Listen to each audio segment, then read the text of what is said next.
juro que, a día de hoy, sigo sin poder explicar qué pasó exactamente ese día. Se suponía que iba a ser otro martes aburrido. De esos que uno no puede esperar a que termine. Acababa de salir de unas reuniones interminables, de esas que solo sirven para hacerte sentir como un robot, ¿sabes? Tenía la cabeza hecha un manojo de nervios, pensando en un montón de números y plazos que nunca cuadraban. Lo último que quería era tener que ir en persona a cobrar la renta atrasada. Odio esta parte de mí. Trabajo, me siento como un verdugo, pero la administradora, Gabriela, es implacable con estas cosas. Me subí a mi coche, uno de mis coches importados, y conduje hasta el edificio. El olor a humedad te golpea en cuanto sales del coche, un olor a cosas viejas, a moho, que se te pega a la ropa.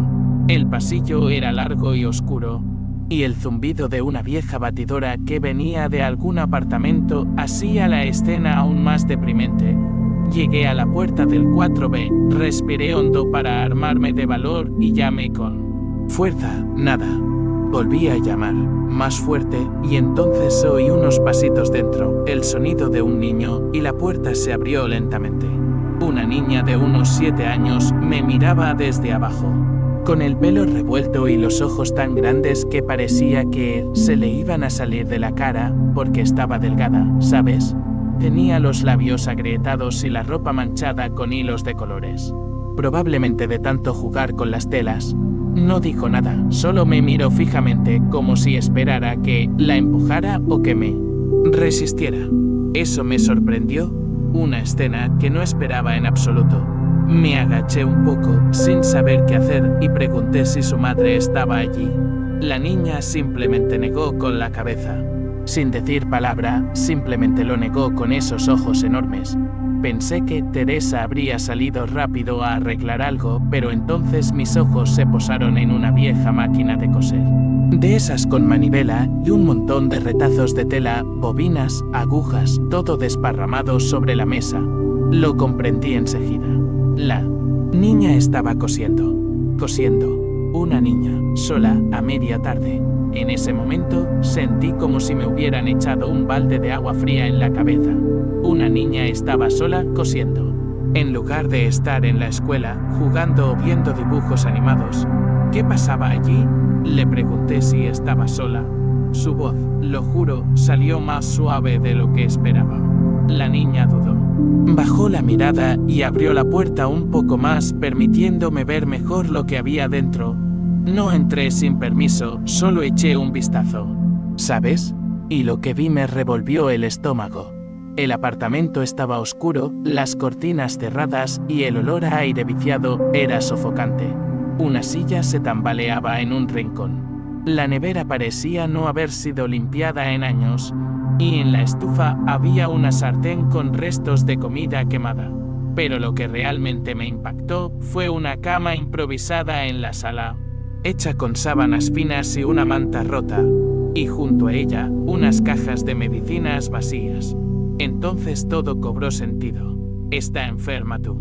Madre, pregunté en un susurro, incapaz de moverme de la puerta. Me miró de nuevo, asintió, pero no dijo nada más. Dios mío, la escena era intensa. No era la primera vez que veía la pobreza. Claro que no. Yo también crecí en un barrio parecido, pero hacía tantos años que no veía algo así, tan obvio, tan real, que lo sientes en el estómago, ¿sabes? Entonces fingí estar equivocada. Tomé el celular, fingí mirar algo y le pregunté el nombre de su madre. La niña dijo en voz baja, Teresa.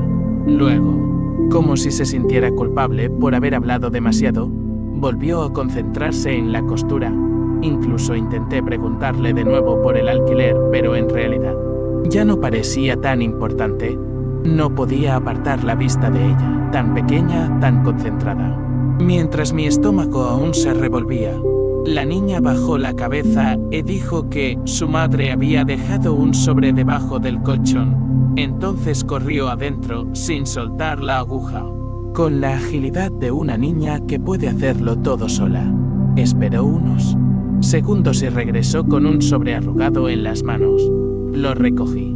Pensé que habría algo de dinero, pero estaba casi vacío. Solo había unos billetes pequeños, unos 100 pesos. No pude decir nada. No era momento de hablar de dinero, esa era la verdad. Mientras la chica volvía a su máquina de coser, me quedé allí, inmóvil, en la puerta. No sabía qué hacer. La verdad, mi instinto me decía que me fuera de allí, pero no podía. Al mismo tiempo, no sabía cómo ayudarla sin que pareciera que la compadecía, ¿sabes? Es una línea muy fina. La chica volvió a encender la máquina, y el sonido del pedal llenó el extraño silencio que se había formado entre nosotras. No me fui. La observé mover los pies con fuerza, aunque estaba visiblemente cansada, casi cabeceando por el sueño. Pero siguió adelante como si no tuviera otra opción. En ese preciso instante, algo se rompió en mi interior. No era solo compasión ni culpa, era algo más, ¿sabes? Una especie de ira que no sabía hacia dónde. Dirigirte era hacia su madre, con el sistema, conmigo mismo, por no haber hecho nada antes, por ser tan despistado. Ni siquiera se me pasó por la cabeza cómo una niña tan pequeña había podido llegar a esa situación, haciendo cosas que ni siquiera un adulto podría tolerar durante tanto tiempo. Entonces volví a mirarla a la cara y noté una pequeña gota de sangre en su dedo. Se la limpió con la camisa, sin quejarse, sin hacer muecas, y siguió cosiendo. Eso me impactó mucho. ¿Cómo te llamas?, pregunté con la voz un poco ronca. Dudó de nuevo, pero luego dijo Valeria, y volvió a concentrarse en su costura, como si yo no estuviera allí. Rebusqué en el bolsillo de mi pantalón. Saqué la cartera, saqué un fajo de billetes y los dejé sobre la mesa sin decir nada más. Ni siquiera miró el dinero, simplemente siguió cosiendo. Salí del apartamento muy despacio, sin cerrar la puerta del todo. Era como si dejarla entreabierta marcara la diferencia entre irme para siempre o quedarme un poco más, ¿sabes? Llegué a mi camioneta, me subí y me senté al volante, pero no arranqué el coche, por primera vez en mucho tiempo. No tenía ni idea de qué hacer. La única certeza que me llegó fue que esa niña no podía estar sola y que su historia, para mí, apenas comenzaba. Esa noche no pude pegar ojo. Di vueltas en la cama, pensando en todo lo que había visto. Una niña tan pequeña, sola, cosiendo como si la vida del mundo dependiera de ello, en un lugar que apenas se sostenía. Ni siquiera tuve el valor de cobrarle el alquiler para que te hagas una idea. Me sentí extraña, ¿sabes? No era solo tristeza, era un sentimiento de injusticia que me carcomía por dentro. Al día siguiente, me levanté temprano, algo que casi nunca hago a menos que sea por trabajo, ¿sabes? En lugar de ir directo a la oficina, me desvié y paré en una de esas tienditas de barrio. Compré pan, galletas y algunas cosas básicas como arroz y frijoles. No era mucho, pero algo era algo. No quería llegar con las manos vacías. Sentía que necesitaba hacer algo más que simplemente dejar dinero sobre la mesa. Llegué de nuevo al edificio, al 4B, y toqué suavemente la puerta. Esta vez, Valeria abrió más rápido. Llevaba el pelo recogido con una goma elástica vieja y vestía la misma ropa que ayer, pero noté que su rostro se veía un poco menos cansado. Intenté sonreír, sin saber cómo empezar. Le enseñé las bolsas y le dije, te traje algunas cosas. Me miró con recelo, inmóvil, como si no supiera qué hacer con ellas. Dejé las bolsas en el suelo y me agaché para hablar a su altura, ¿sabes? Quería que se sintiera más cómoda. ¿Puedo estar un momento?, pregunté. No dijo que sí, pero retrocedió un poco y me abrió la puerta. Entré con mucho cuidado. El lugar seguía igual, solo que parecía un poco más ordenado. Pero el olor a cosas guardadas y medicinas seguía en el aire. Dejé la compra en la mesita, y Valeria se quedó mirándolo todo como si no entendiera por qué alguien haría algo así. Así que intenté no molestarla. ¿Sabes? No quería que se sintiera acorralada. ¿Ya comiste?, pregunté. Se encogió de hombros. Unas toties con sal, dijo en voz baja. Respiré hondo, sintiendo un peso en el pecho. De verdad que no sabía cómo hacer las preguntas adecuadas, las que no se sintieran como una invasión, ¿sabes? Me senté en la única silla que parecía firme. Y Valeria estaba allí con las manos a la espalda, observándome. El silencio era denso y no sabía cómo romperlo. ¿Tu madre sigue en el hospital?, pregunté, con la voz un poco más baja de lo que quería. Dudó de nuevo y luego bajó la cabeza. Sí, respondió. Y yo, sin poder disimular mi ansiedad, pregunté, ¿desde cuándo? ¿3 días? El corazón me latía con fuerza. ¿Y quién te cuida?, espeté. Nadie. Estoy bien, respondió con una firmeza que me impactó. Sentí una opresión en el pecho. ¿Sabes? No sé si era rabia o tristeza, quizá ambas. No me imaginaba a una niña pasando por eso, sola, sin nadie cerca. Es algo que te deja patas arriba. ¿Qué estabas cosiendo ayer?, pregunté, intentando comprender qué la había llevado a esa situación. Entonces, por primera vez, pareció querer hablar de verdad. Porque tengo que entregar unos fulares. La señora Letty me da unas pesas y las entrego rapidísimo. ¿Y quién es la señora Letty?, pregunté, intentando encajar las piezas del rompecabezas. Es la que vive en el 3er piso. Me enseñó a coser cuando mi madre enfermó. Eso me dio escalofríos. Una niña aprendiendo a coser para cuidar de su madre enferma. Era un peso enorme para unos hombros tan pequeños. ¿Y tu madre, qué le pasa?, aventuré con un nudo en la garganta. Valeria se cayó al instante. Se mordió el labio y miró hacia la puerta como si fuera a salir corriendo en cualquier momento. Pude ver la lucha en sus ojos. Quería proteger el secreto, era obvio, pero al mismo tiempo sentía que quería que alguien supiera qué estaba pasando. Era una dualidad que me conmovió profundamente. Leucemia, dijo finalmente, en voz muy baja, casi un susurro. La palabra quedó suspendida en el aire como plomo, y tragué saliva con dificultad. Lo sospechaba, claro, pero oírlo salir de la boca de una niña de 7 años fue diferente. ¿Sabes qué dicen los médicos?, pregunté con la voz un poco temblorosa. Dicen que necesitas medicamentos, sangre y cirugía. ¿Y tienes seguro médico?, me preguntó con la voz casi apagada. Me llevé la mano a la cara, sintiendo un gran peso. No era médico, ni abogado, ni trabajador social. Era un hombre de negocios, un tipo que cerraba tratos en oficinas con aire acondicionado, ¿sabes? Pero ahí estaba yo, en una pequeña habitación donde apenas había luz, escuchando a una niña de 7 años explicarme que su madre se estaba muriendo y que estaba sola, cosiendo para sobrevivir. Eso me revolucionó por completo. ¿Y por qué no me lo dijiste ayer?, pregunté con la voz un poco entrecortada. Valeria se encogió de hombros, un gesto de impotencia que me impactó profundamente. Pensé que si lo sabías, me sacarías de aquí o me llevarías a servicios sociales. Eso me impactó. No lo había pensado, pero ahora todo tenía sentido. Valeria no le tenía miedo a los desconocidos. Le tenía miedo al sistema, ¿sabes? Miedo a los adultos que deciden sin preguntar. Miedo a separarse de su madre. No voy a hacer eso, dije con voz firme. No te llevaré a ningún lado sin tu permiso. Solo quiero ayudar. Me miró y por primera vez vi algo en sus ojos que parecía confianza, ¿sabes? Como si no acabara de creérmelo, pero de verdad quisiera creerlo.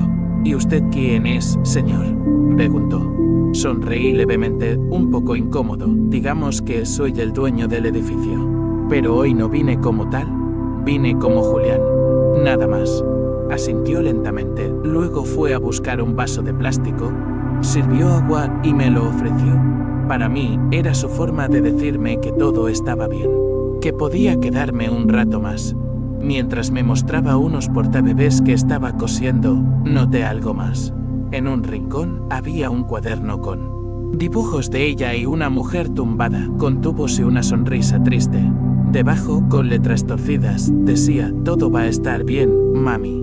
Sentí que tenía que hacer algo, ¿sabes? Lo que fuera. No podía quedarme de brazos cruzados después de todo lo que había visto. Sabía que involucrarme en eso me complicaría la vida, tal vez incluso me metería en serios problemas. Pero ya no podía ignorarlo. Esa chica estaba librando una guerra sola y por alguna razón que aún no entiendo, ya no podía ignorarlo. Era como si la situación me hubiera arrastrado a una realidad que había olvidado que existía. Salí del apartamento con el corazón apesadumbrado, con una sensación extraña. No podía dejar de pensar en lo que acababa de oír. Una niña de 7 años, sola, cosiendo para ganarse la vida mientras su madre luchaba contra la leucemia en un hospital público. Caminaba por el pasillo sin siquiera fijarme en los escalones. Sinceramente, no entendía cómo habían llegado a ese punto. Esa no era mi realidad. Estaba acostumbrada a acuerdos millonarios, oficinas supermodernas, reuniones con personas que siempre tenían todas las respuestas a mano. ¿Conoces esa vida donde todo parece controlado y predecible? Esa era la mía. Pero allí, en ese edificio lleno de humedad y paredes descascarilladas, no había respuestas prefabricadas, solo necesidad, cansancio y una chica que ya había experimentado más que muchos adultos que conozco. Esa realidad me abofeteó. Antes de subirme a la camioneta, tuve una idea. Lo juro, fue como una bofetada. Volví a la parte trasera del edificio, donde estaba el apartamento Teresa, de la señora Chela. Era la típica vecina que lo sabe todo. La que siempre se sienta junto a la ventana, husmeando sin siquiera intentar disimularlo. Llamé fuerte a la puerta y me abrió con cara de sorpresa al verme allí. «Buenos días, señora Chela», dije, intentando sonar despreocupado, pero por dentro me moría de vergüenza. Me miró de arriba abajo como diciendo, «¿Qué hace ese rico aquí?» «Usted es el dueño, ¿verdad?», preguntó. «Sí, señora», respondí. Quería preguntarle algo sobre el inquilino del 4B. Esa era la contraseña. La señora abrió la puerta del todo y me dijo que entrara sin preguntarme lo que quería saber. Entré en su pequeño apartamento que olía bien a café recién hecho y pan caliente. Un olor hogareño, ¿sabes? «Mira, señorita», empezó antes de que yo pudiera decir nada más. «Esta pobre chica, Teresa, lo está pasando muy mal. Lleva meses con un cáncer de sangre». Su voz era como la de alguien a quien realmente le importaba. «Lo llaman leucemia, creo. Es muy grave. Hasta se le está cayendo el pelo». Mientras hablaba, la escuché en silencio, con la mirada fija en su escritorio que estaba lleno de billetes de lotería, vasos de plástico y algunas imágenes de santos. Era un desastre organizado, ¿sabes? Y la niña, Valeria, pobrecita. Esa criaturita ha estado viviendo sola desde que su madre fue hospitalizada la última vez, continuó con la voz llena de lástima. El peso de esas palabras me golpeó fuerte. «Y no tiene familia, que yo sepa», me dijo doña Chela, negando con la cabeza. Teresa nunca hablaba del pasado, pero una vez, cuando la ayudé a subir unas medicinas, me dijo que no quería molestar a nadie, que lo único que importaba era su hija. Y doña Chela añadió, «Y mira, esta niña es un ángel. Se levanta temprano. Va a comprar toties, limpia la casa, lava la ropa a mano y hasta cose». Se me encogía el corazón con cada palabra. La señora Letty, aquí mismo, le enseñó. Viene de vez en cuando a verla coser, pero la mayoría del tiempo está sola, me dijo la señora Chela, con la voz un poco quebrada. A veces la oigo llorar por las noches, pero no voy porque ¿qué le voy a hacer una vieja como yo? Sentí un nudo en la garganta. La imagen de Valeria cosiendo, con los dedos pinchados y los ojos casi cerrados por el sueño, me vino a la mente de nuevo. Fue desgarrador. «¿Y sabes en qué hospital está la señora Teresa?», pregunté, con urgencia. «Sí, claro», respondió. «Está en el Hospital General, en la región central, en el área de oncología», añadió. «Fui una vez a llevarle una cobija, porque las noches allí son heladas. No hay visitas, nadie va, solo la niña cuando puede. Pero, verás, es muy pequeña». Me puse de pie con las manos apretadas, con una rabia silenciosa consumiéndome. Le di las gracias a la señora Chela y salí de su apartamento a toda prisa, casi corriendo. No podía dejarlo así. Me subí a mi camioneta, llamé a mi chofer y le pedí que me cubriera en una reunión importante que tenía, de esas que no te puedes perder. Pero no iba a ir. Conduje directo al hospital. De camino, paré en una tiendita y compré fruta, un zumo y una manta gruesa. Sentí que era lo mínimo que podía hacer, ¿sabes? Ni siquiera sabía si me dejarían entrar. Pero necesitaba ver a Teresa con mis propios ojos. Al llegar al hospital, el ambiente era abrumador. Gente durmiendo en sillas duras, otros esperando en el suelo, enfermeras corriendo de un lado a otro. Era un mundo aparte del mío. En recepción pregunté por Teresa y me dijeron que estaba en el tercer piso, en la cama 17.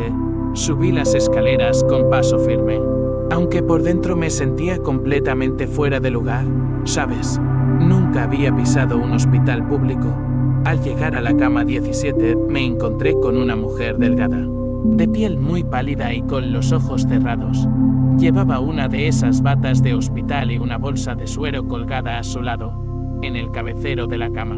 Una simple hoja de papel decía Teresa Salgado. Era ella. Parecía más joven de lo que había imaginado, quizá de 35 años, pero su expresión cansada la hacía parecer mayor de lo que realmente era. Llevaba el pelo muy corto, como si se lo hubieran cortado antes de que se le cayera por completo. Tenía las manos sobre el pecho, inmóviles. Una enfermera se acercó y preguntó: ¿Es usted pariente? Dudé un segundo, pensando qué decir. Entonces dijo: un amigo del edificio. La enfermera me miró con extrañeza, pero no dijo nada. Solo me dijo que no me quedara allí mucho tiempo. Me senté junto a su cama y dejé la bolsa de fruta sobre la mesa metálica, haciendo un pequeño ruido. Hola, Teresa, dije en voz baja. No sé si te acuerdas de mí. Soy la dueña del lugar donde vives. Bueno, antes sí, porque ahora estás aquí. Solo vine a ver cómo estabas y a decirte que tu hija es una guerrera, una mujer valiente, continué con un nudo en la garganta. Teresa no respondió, pero pareció mover un poco los labios, una señal casi imperceptible. Me quedé allí un rato más en silencio, observando, sintiendo esa extraña mezcla de culpa, rabia y un deseo loco de hacer algo que me quemaba por dentro. Ya no era solo una inquilina, ya no era solo una chica. Ya no era solo una inquilina, ya no era solo una chica. Ahora eran personas con una historia, con un dolor real, ¿sabes? Personas que el sistema dejó olvidadas, mientras otros fingían no ver. Eso me carcomía. Esa noche no solo decidí que iba a ayudar, sino que decidí que no lo haría a distancia, con cheques ni favores. No, lo haría de verdad, aunque eso significara meterme en líos. Aunque significara enfrentarme a gente de mi propio equipo. Porque lo que acababa de ver allí no podía olvidarlo. Me desperté más temprano de lo habitual este sábado. Pero no por una reunión ni un compromiso aburrido. Me desperté con una idea que me había estado dando vueltas en la cabeza desde la noche anterior. Pasé horas mirando el techo de mi habitación, pensando en Teresa, Valeria y ese triste apartamento donde una chica luchaba sola por su madre. No soy una heroína, ni pretendo serlo. Pero tampoco podía quedarme quieta. Simplemente no podía. Sabía que si volvía a aparecer con un montón de cosas o más preguntas, Valeria se cerraría, ¿sabes? Era demasiado lista. Ya me había dado cuenta. Así que decidí hacer algo sin que ella supiera que era yo. Sin discursos ni favores a cambio, solo ayuda y ya está. Y para eso fui al supermercado.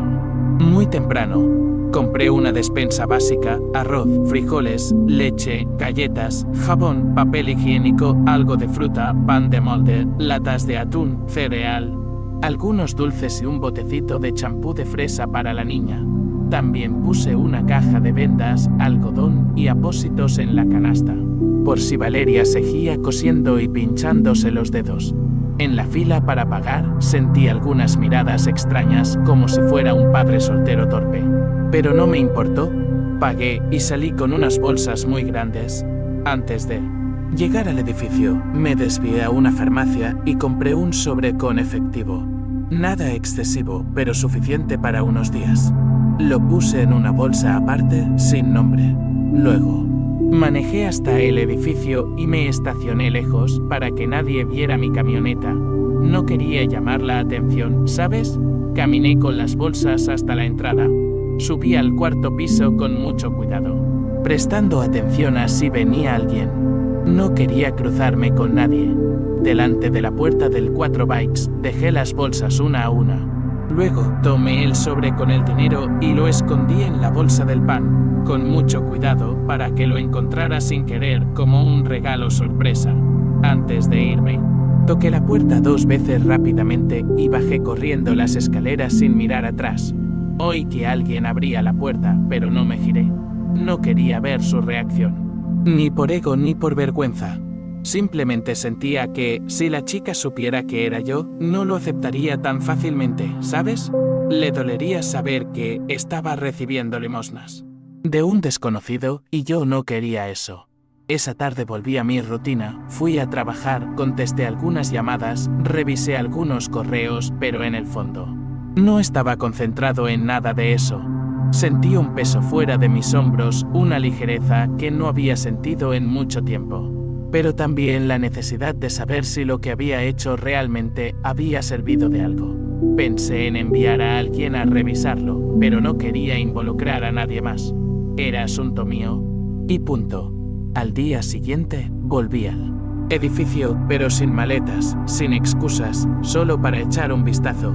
Subí al cuarto piso y toqué la puerta como si nada hubiera pasado. Valeria me abrió.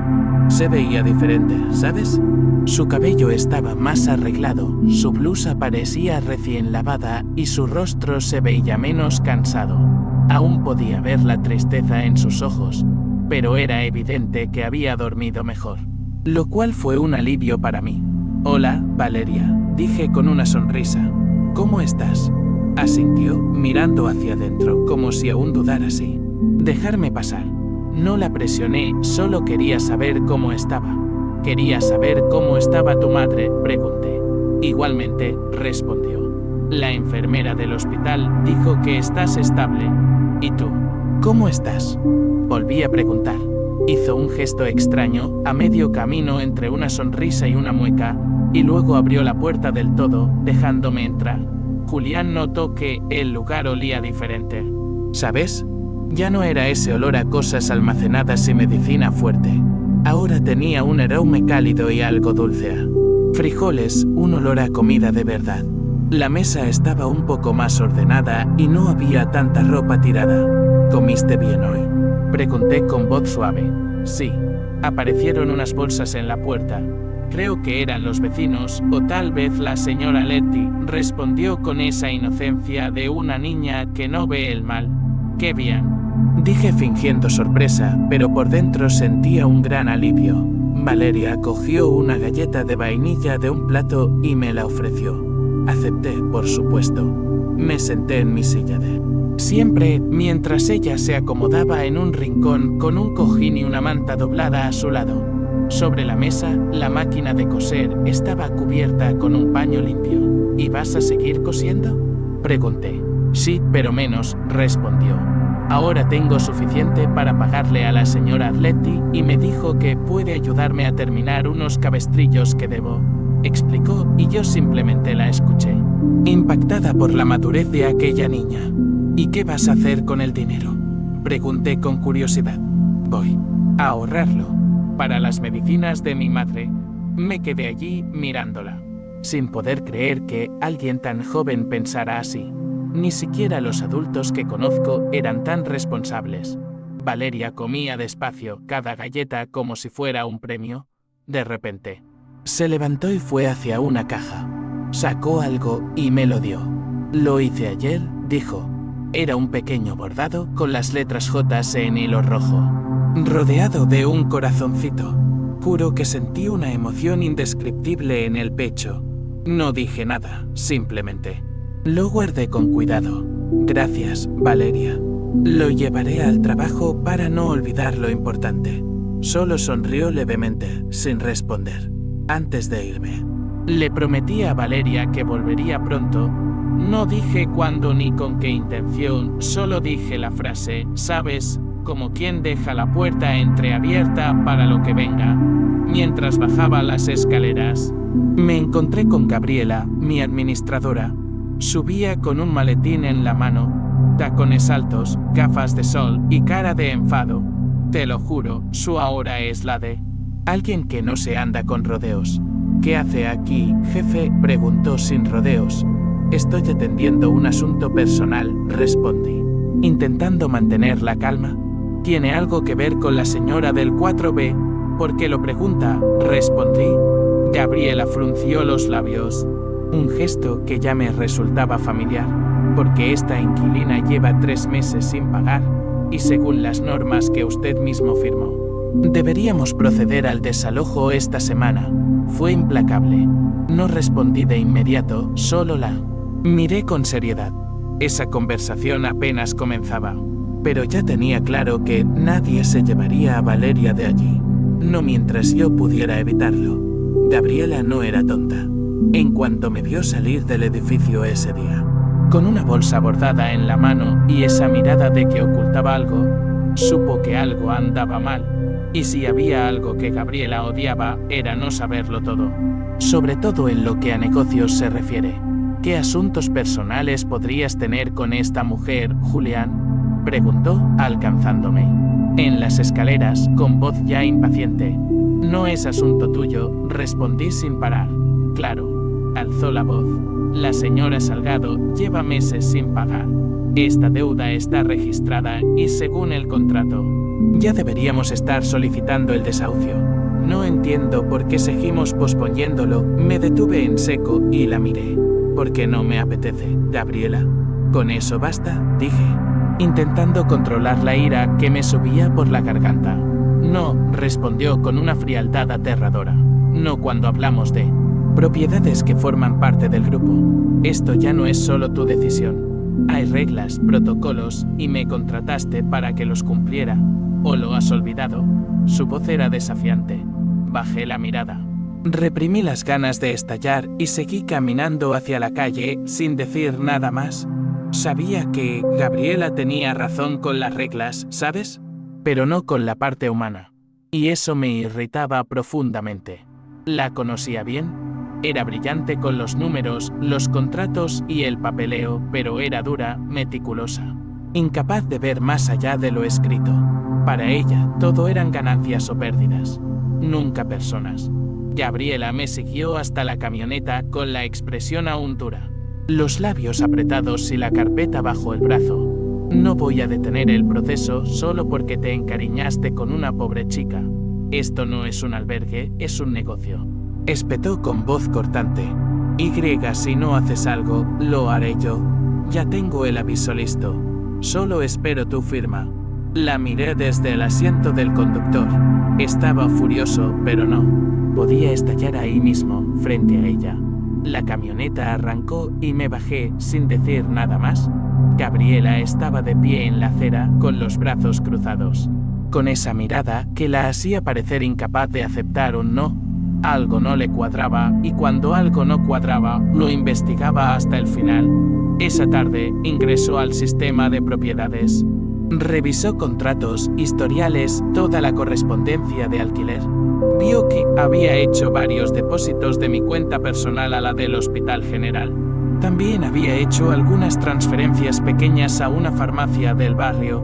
Todo indicaba que estaba cubriendo algunos gastos sin avisarle a nadie, ni al contador, ni al socio mayoritario, ni a la junta directiva, ¿sabes? Nada. Y fue entonces cuando su rostro cambió. Gabriela no tenía ningún interés emocional en esta situación. No le importaba la niña, la enfermedad ni la pobreza. Lo que veía era algo más, una oportunidad. Si yo movía dinero sin declararlo, eso podría convertirse en un gran problema legal. Y un problema legal podría usarse para quitarme de en medio y que ella pudiera tomar el control. No era la primera vez que lo pensaba, lo sé. Tengo talento, sí. Pero también soy impulsiva y demasiado confiada. Y en los grandes negocios, estas cosas son debilidades. Al día siguiente, Gabriela fue al edificio muy temprano. No saludó a nadie. Subió directamente al 4º piso con el maletín bajo el brazo. Llamó con fuerza a la puerta del 4B. Valeria abrió. No la conocía. ¿Está tú? Madre, preguntó secamente. No, está en el hospital, respondió la chica. ¿Y tú quién eres? Valeria Gabriela la miró con una mezcla de incomodidad y juicio. No estaba acostumbrada a tratar con niños, y mucho menos con niños que la miraban así a los ojos.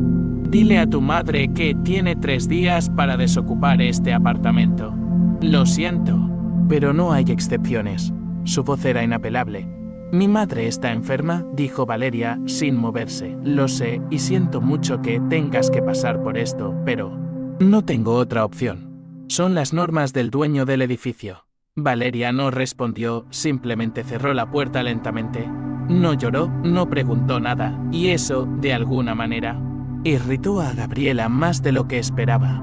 Al salir del edificio, se topó con la señora Chela en la escalera.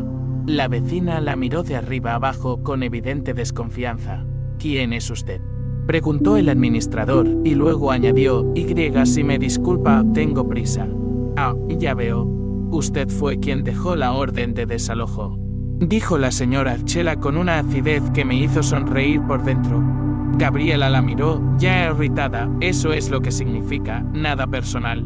Claro, siempre lo dicen, respondió la señora Chela con sarcasmo. Pero cuando la chica acabe en la calle, ¿vas a venir a explicarle por qué o simplemente vas a firmar otro papel? Gabriela no respondió. Bajó rápidamente las escaleras y se fue sin mirar atrás, con la emoción en el rostro. Esa misma tarde, Valeria fue al hospital. Caminó con un jugo en la mochila y la orden de desalojo doblada en 4. Al llegar, se la enseñó a su madre sin decir nada. Teresa leyó el periódico y cerró los ojos. No tenía fuerzas para hablar, ¿sabes? Simplemente extendió la mano y le acarició el cabello. Tranquila, mi amor. Saldremos de esta. Pero su voz sonaba cada vez más débil, casi un susurro. Mientras tanto, recibí una llamada de un número privado. Al contestar, oí la voz firme de Gabriela: tienes 24 horas para firmar la orden de desalojo. Si no, enviaré el expediente completo al comité de socios, incluyendo las transacciones bancarias que hiciste. Tú decides. Colgué el teléfono sin decir palabra. Me temblaba la mandíbula de la ira, pero en mi cabeza ya empezaba a gestarse un plan. Estaba sentado en mi sala, mirando la pantalla del ordenador sin ver nada. Tenía un montón de correos electrónicos, informes y presentaciones abiertos, pero no me pasaba nada por la cabeza. Solo podía pensar en la llamada de Gabriela, en la amenaza, la advertencia. Su tono. No era miedo lo que sentía, ¿sabes? Era rabia al saber que alguien podía ser tan frío como para usar la enfermedad de una madre y la soledad de un hijo como parte de un plan de negocios. Apagué la pantalla. Me levanté sin decir nada a nadie y me fui. Nadie me detuvo. Siempre he sido de esas personas que toman decisiones sin dar muchas explicaciones. Llegué al edificio a última hora de la tarde. El sol se ponía y el pasillo del 4.º piso estaba en sombras. Llamé a la puerta muy despacio. Valeria me abrió. Llevaba la misma ropa que la semana pasada, pero se veía más limpia. Había algo diferente en su rostro, como si ya se hubiera dado por vencida. No dijo nada, solo me miró. Y por dentro me sentía fatal. Entré sin decir palabra, solo asentí. Valeria estaba sentada a la mesa, con una hoja doblada delante. Era la orden de desalojo. ¿Gabriela te trajo esto?, pregunté. Aunque ya sabía la respuesta. Valeria asintió, sin mirarme. ¿Y qué piensas hacer?, pregunté.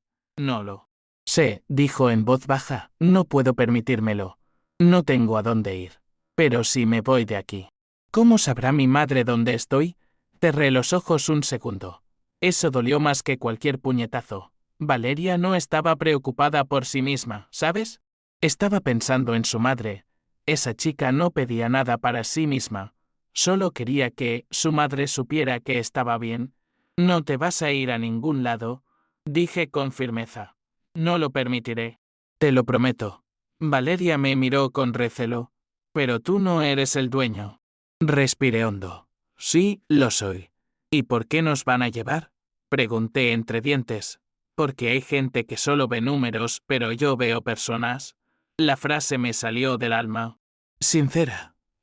Tú no eres una deuda, eres una chica que hace más de lo que cualquier adulto haría, añadí. No respondió, pero por primera vez en días, sus hombros se relajaron. Como si su cuerpo hubiera liberado parte de la tensión que había estado cargando por sí solo. ¿Puedo ir al hospital mañana?, preguntó con una voz casi esperanzada, por supuesto. De hecho, te llevaré. Los ojos de Valeria se abrieron de par en par, sorprendida. ¿Tú? Sí. Mañana a las 8 en punto. Con tu permiso, por supuesto. Asintió levemente. Y supe que allí, en ese momento, algo diferente e inexplicable había comenzado entre nosotras.